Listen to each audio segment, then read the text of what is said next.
हमारे मन में गंदे विचार क्यों आते हैं?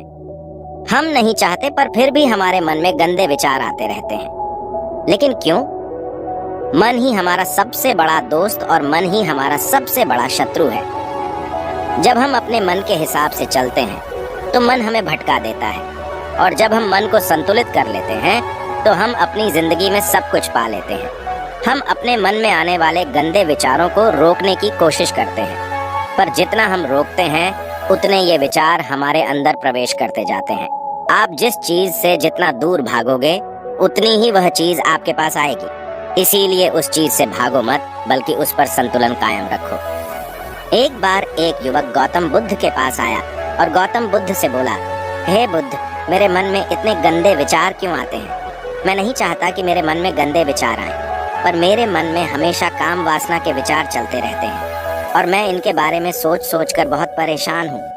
मेरी ऊर्जा और समय ये सब सोचने में ही नष्ट हो जाते हैं, और ये सब विचारों की वजह से मैं कभी कभी शांत नहीं रह पाता और मैं हमेशा ही स्त्रियों को देखकर मोहित हो जाता हूँ, अपने आप को रोक ही नहीं पाता। बुद्ध मुस्कुराए और उन्होंने उस युवक से पूछा, क्या तुम्हें पता है कि यह काम वासना होती क्या है? फिर लड़के ने उत्तर दिया और कहा, बुद्ध, मुझे तो नहीं पता कि काम वासना होती क्या है, परंतु हाँ, ये जो भी है बहुत बुरी चीज है। फिर बुद्ध ने उस युवक से कहा, सबसे पहले तो तुम्हें यह समझना है कि प्राकृतिक रूप से जो भी चीज हमारे अंदर है वह बुरी नहीं है। हमारे जीवन में उसकी कुछ न कुछ जरूरत होती है। वासना कोई बुरी बात नहीं है, यह हमारे मन की एक भावना है जो हमें किसी न किसी चीज की कमी का एहसास करवाती है, और फिर हम उस चीज को पाने के लिए उस चीज की ओर आकर्षित हो जाते हैं। जैसे अगर तुम्हारे पास धन की कमी है तो तुम में धन पाने की वासना उत्पन्न हो जाएगी। इसका मतलब यह नहीं कि वासना बुरी है, बल्कि यह तो हमारे मन के एक प्रकार की जरूरत का एहसास है, और जब यह जरूरत शारीरिक हो तो हम इसे काम वासना कह देते हैं। युवक ने गौतम बुद्ध को कहा, बुद्ध, मुझे काम वासना का मतलब तो समझ में आ गया, पर आप मुझे यह बताइए कि यह आती कहाँ से है और कैसे आती है? गौतम बुद्ध ने कहा, काम वासना कहीं से आती नहीं है, यह तो हमारे अंदर ही होती है, और इसका होना तो जरूरी भी है, तभी तो मानव जाति का विस्तार होगा। युवक ने कहा, जब यह हमारे अंदर ही है और जरूरी भी है तो फिर लोग इसे गलत क्यों बताते हैं? बुद्ध ने कहा, यही समस्या है, लोगों ने काम वासना को गलत तरीके से सोच लिया है, इसे छिपाने की और दबाने की कोशिश करते हैं। काम वासना गलत नहीं है, बल्कि काम वासना का गलत तरीके से प्रयोग करना गलत बात है। लोग जिसे पसंद करते हैं उसी के लिए जीने लग जाते हैं और उसके बारे में हमेशा सोचते रहते हैं, पर यह सब गलत है। बुद्ध ने युवक से कहा, क्या तुम्हें पता है कि जानवरों में भी काम वासना होती है? युवक ने उत्तर दिया, हाँ बुद्ध, जानवरों में भी काम वासना होती है, क्योंकि जानवर भी तो आखिर अपनी पीढ़ी को आगे बढ़ाएंगे। बुद्ध ने कहा, तो फिर हम जानवरों की काम वासना को क्यों गलत नहीं कहते? युवक ने कहा, मुझे नहीं पता महात्मा, आप ही मुझे बताइए। गौतम बुद्ध ने कहा, जानवर अपनी काम वासना का प्रयोग आनंद प्राप्ति के लिए नहीं करते, वह तो सिर्फ संतान उत्पन्न करने के लिए काम वासना का उपयोग करते हैं। जानवरों को प्रकृति ने इतनी समझ नहीं दी कि वह काम वासना को अपने सुख का आधार बना सके, जबकि मनुष्य अपनी समझ के बलबूते पर प्रकृति में पाई जाने वाली प्रत्येक वस्तु को अपने सुख के लिए अपने प्रयोग करता है। हम इंसानों ने ही काम वासना को अपने सुख का साधन बना लिया है, जबकि प्रकृति ने तो हमें अपने वंश को आगे बढ़ाने के लिए दिया था, लेकिन इंसानों ने इसे अपने जीवन का परम लक्ष्य बना रखा है, और इस तरह से काम वासना का बेलगाम हो जाना गलत है। युवक ने बुद्ध से पूछा, महात्मा जी, ये काम वासना हम पर हावी क्यों होती है? क्यों यह बेलगाम हो जाती है? तब गौतम बुद्ध ने कहा, सुनो, अब जो मैं तुम्हें बताऊंगा उसे तुम ध्यान पूर्वक सुनना। काम वासना का सारा खेल तुम्हें समझ आ जाएगा, तुम्हें तुम्हारे सारे सवालों का जवाब मिल जाएगा, बस तुम्हें ध्यान से सुनकर समझना है। फिर गौतम बुद्ध युवक को बताना शुरू करते हैं। एक बार की बात है, एक आश्रम में गुरु और उनके शिष्य रहते थे। शिष्य रोजाना आश्रम के बाहर स्थित गांव में दीक्षा लेने के लिए जाते थे। शिष्य जो गांव में भिक्षा लेने जाता था, उस रास्ते में एक नदी पड़ती थी जिससे वह रोज भिक्षा लेने जाता था। एक दिन उसने देखा कि एक लड़का पेड़ के पीछे छिपा है। उसने लड़के के पास जाकर पूछा, भाई तुम इस पेड़ के पीछे छिपकर क्या देख रहे हो? लड़के ने कहा, अरे तुझे नहीं दिख रहा क्या कि मैं क्या देख रहा हूँ? तब शिष्य ने नदी की तरफ देखा तो वहां पर कुछ लड़कियां पानी भर रही थीं। लड़कियां 15 साल की होंगी। तब शिष्य ने लड़के से कहा, अरे भाई, वहां पर तो लड़कियां पानी भर रही हैं, इसमें छिपकर देखने वाली क्या बात है? तब वो लड़का शिष्य की तरफ देखकर उससे कहता है, अरे पागल, तुम्हें दिखाई नहीं दे रहा क्या कि मैं क्या कर रहा हूँ? वह परियां कैसे नदी से पानी निकाल रही है। जरा उनकी अदाओं को देखो, उनके कोमल शरीर को देखो, उनकी पतली कमर मटके को उठाते समय कैसे बल खाती है, और उनके बाल उनकी कमर पर कैसे लहरा रहे हैं, मानो सुंदरता बिखरी पड़ी है। शिष्य फिर नदी की तरफ देखता है और इस बार वह देखता ही चला गया। अभी तक तो उसे कुछ भी नजर नहीं आ रहा था और वह बिल्कुल निर्भय था। उसे किसी बात का कोई डर नहीं था, लेकिन अब वह छुपने लगा और उन लड़कियों को देखने लगा जैसे उसने कोई अपराध कर दिया हो। और जब वो छुपकर उन लड़कियों को देख रहा था तभी वो अंदर से कांप गया और उसने कहा कि यह मैं क्या कर रहा हूँ? मैं जो भी कर रहा हूँ वह सही नहीं है, मुझे यहाँ से चले जाना चाहिए। और फिर वह जल्दी से वह से चला जाता है। फिर वह आश्रम पहुँच जाता है। आश्रम जाकर वह अपने कार्यों में लग गया, लेकिन जो अभी वह देख कर आया था वही उसकी आंखों के सामने बार बार आ रहा था। उसके मन में वही दृश्य चल रहा था। उसका मन वही सब कुछ देखने के लिए ललचा रहा था। उसका किसी भी काम में मन नहीं लग रहा था। सुबह होते ही वह रोज भिक्षा के लिए आश्रम से जल्दी निकल जाता और नदी के पास वाले पेड़ के पास जाता, जहां वह लड़का पहले से मौजूद रहता था। उसके साथ मिलकर लड़कियों को छुप कर देखता था। अब वह रोज ऐसा करने लग गया। उसका मन अब किसी भी काम में नहीं लगता था। वह हमेशा किसी न किसी प्रकार के विचारों में उलझा रहता था। वह आश्रम के कार्यों को भी ठीक ढंग से नहीं कर पा रहा था। न वह ठीक से सो पाता था और न ठीक से खाना खा पाता था। उसका मन बेचैन सा रहता था। उसका मन बार बार उन लड़कियों के सौंदर्य को देखने के लिए ललचाता था। जब गुरु भिक्षा देते तब भी उसका मन कहीं और विचारों में खोया रहता था। गुरु ने अपने शिष्य की इन हरकतों को देखा। तब एक दिन गुरु ने शिष्य को अपने पास बुलाया और कहा, आज से मैं भी तुम्हारे साथ भिक्षा मांगने चलूंगा। तुम और मैं साथ साथ भिक्षा मांगने चलेंगे। तभी शिष्य ने गुरु को मना करते हुए बोला, नहीं गुरुदेव, आप परेशान क्यों हो रहे हो? मैं अकेले ही ठीक से भिक्षा मांग सकता हूँ। गुरु ने शिष्य से कहा, ठीक है, तुम अकेले ही भिक्षा मांगने जाओ। इसके बाद शिष्य भिक्षा मांगने निकल गया। शिष्य के जाने के बाद गुरु भी आश्रम से निकल गए और शिष्य का पीछा करने लगे कि वह कहाँ जाता है, किससे मिलता है। यह सब देखने के लिए उसके पीछे पीछे चलने लगे।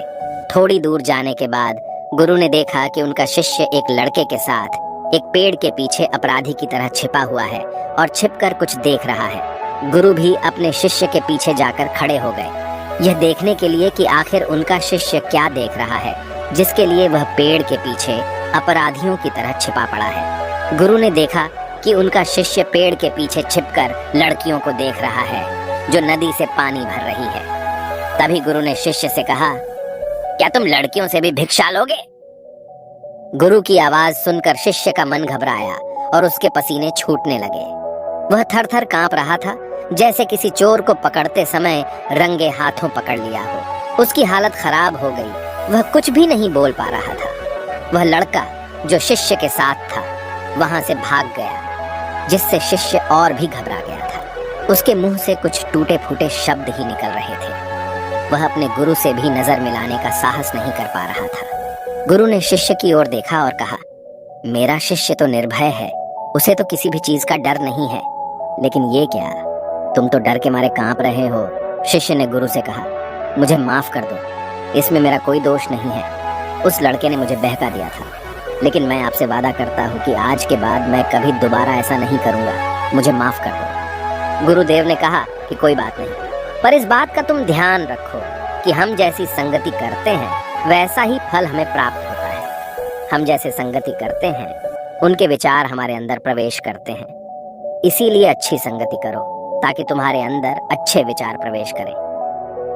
फिर गुरु और शिष्य आश्रम लौट आए और फिर से आश्रम के कार्यों पर ध्यान देने लगे। उसने उस रास्ते को छोड़ दिया और दूसरे रास्ते से जाने लगा। वह अपने काम को ध्यान से करता था, लेकिन धीरे धीरे उसके अंदर क्रोध उत्पन्न हो गया और फिर वह दूसरे शिष्यों पर क्रोध करने लगा और बेचैन हो गया। अब वह सही समय पर भोजन भी नहीं करता था।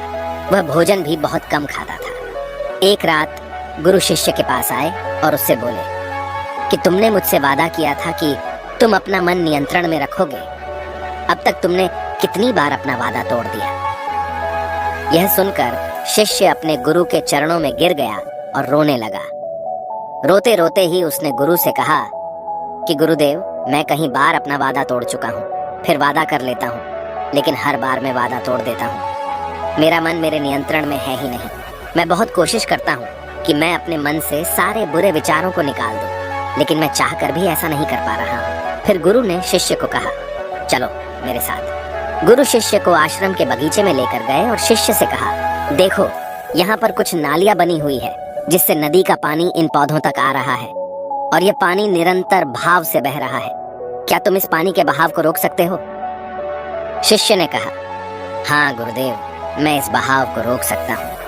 फिर शिष्य ने मिट्टी उठाकर उस नाली के छोर पर डाल दी। वह पानी थोड़ी देर के लिए रुक गया और फिर थोड़ी देर बाद उस रेत के ऊपर से पानी आया। गुरु ने शिष्य से कहा, अरे ये क्या, ये पानी तो रुका ही नहीं। फिर से उसने कुछ कंकर पत्थर उठाकर उसे नाली में डाल दी और फिर थोड़ी देर के लिए पानी रुक गया, लेकिन फिर थोड़ी देर बाद ही उन कंकर पत्थरों के ऊपर से पानी निकल आया। गुरु ने कहा, शिष्य ये क्या हुआ, पानी तो फिर से आ गया। तुम तो बोल रहे थे कि तुम इसे रोक दोगे।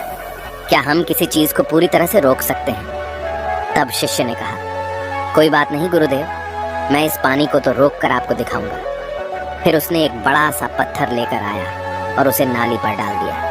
पानी रुक गया। तब शिष्य ने गुरु से कहा, देखा गुरुदेव, मैंने कहा था ना कि पानी को मैं रोक दूंगा। मैंने पानी को रोक दिखाया। आपकी बात मैंने पूरी कर दी। गुरु मुस्कुराए और बोले, अच्छा जरा ध्यान से देखो, पानी रुक गया है क्या?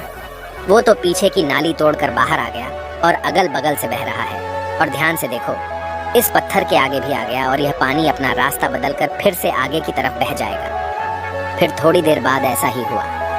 फिर गुरु ने शिष्य को समझाया, तुम्हारे साथ भी तो ऐसा ही चल रहा है। तुम बार बार प्रयास कर रहे हो, बड़े से बड़ा प्रयास कर रहे हो, पर हर बार तुम्हारा प्रयास टूट रहा है और यह हमेशा टूटता ही रहेगा। यह पत्थर तुम्हारा प्रयास है और यह पानी तुम्हारे विचार।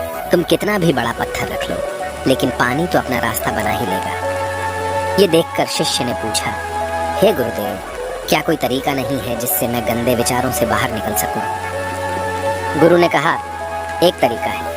यह पानी जिस नदी से आ रहा है, तुम वहां से इस पानी का रास्ता ही बदल सकते हो। गुरु शिष्य को एक नदी के पास ले गए जहां से उस बगीचे में पानी आ रहा था। गुरु ने शिष्य से कहा, वो पानी इसी नदी से जा रहा है।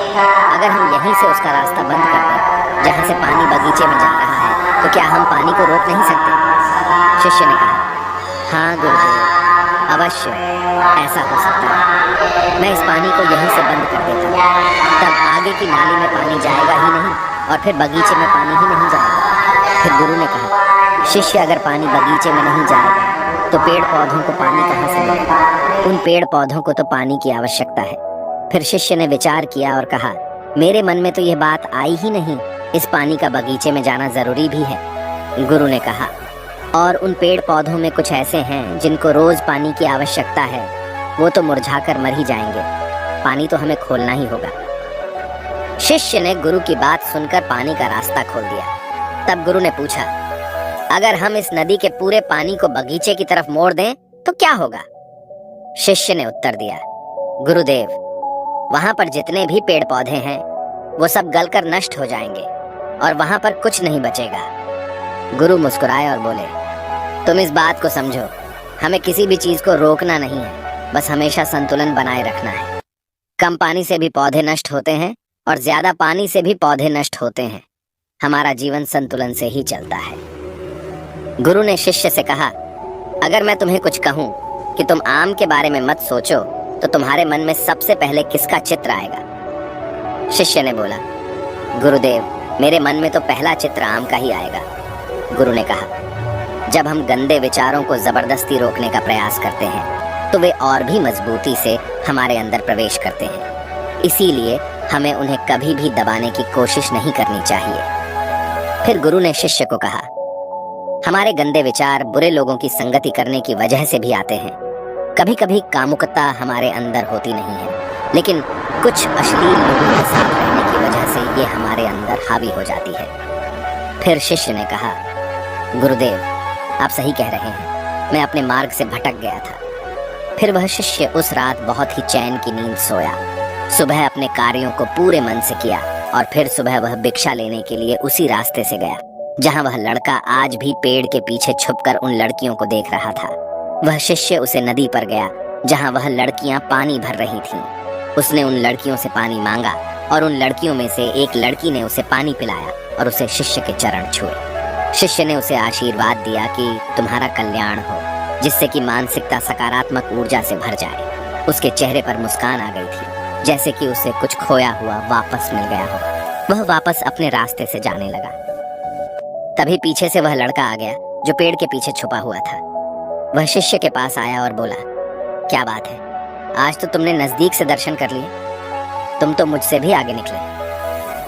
तब शिष्य ने कहा, हम हमेशा दूसरों के दर्शन करने में ही व्यस्त रहते हैं, अपने दर्शन कर ही नहीं पाते। तुम कब तक इस पेड़ के पीछे छुपाते रहोगे? किसी को पसंद कर लो, उसे बोल दो। अगर वो भी तुम्हें पसंद करती है तो शादी कर लो और उससे पहले तुम कुछ बन जाओ।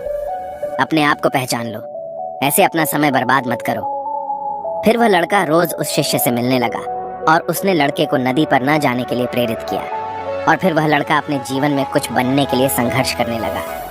तो तुमने देखा कि संगति का असर क्या होता है। अपनी संगति बदलो, अपने विचार बदलो। गुरु ने शिष्य से पूछा, क्या तुम्हें अपने सभी सवालों का उत्तर मिल गया? तब शिष्य ने कहा, हाँ महात्मा जी, आपका धन्यवाद। तब गुरु ने शिष्य से कहा कि जब तुम्हारे मन में गंदे विचार आए तब तुम अपने आप को दोषी मत मानो। यह शरीर है और यह सब इसने हजारों वर्षों से सीखा है। एक केवल तुम्हारे सोच लेने से या शपथ लेने से ये टूटने वाला है नहीं, लेकिन तुम्हारे पास वो शक्ति है, वो ऊर्जा है जिसका तुम्हें संतुलन उपयोग करना है। तुम एक जीवित ऊर्जा हो जो कुछ भी अनुभव करने के लिए स्वतंत्र है। इसीलिए तुम अपने आप को पहचानो। इस कहानी से हमें यह सीख मिलती है कि हमारे विचारों का महत्व कितना अधिक होता है। हमारे विचार ही हमारे भविष्य की दिशा को निर्धारित करते हैं। हमें सकारात्मक विचारों को अपने मन में पूरी शक्ति के साथ अपनाना चाहिए ताकि हम सही दिशा में आगे बढ़ सकें।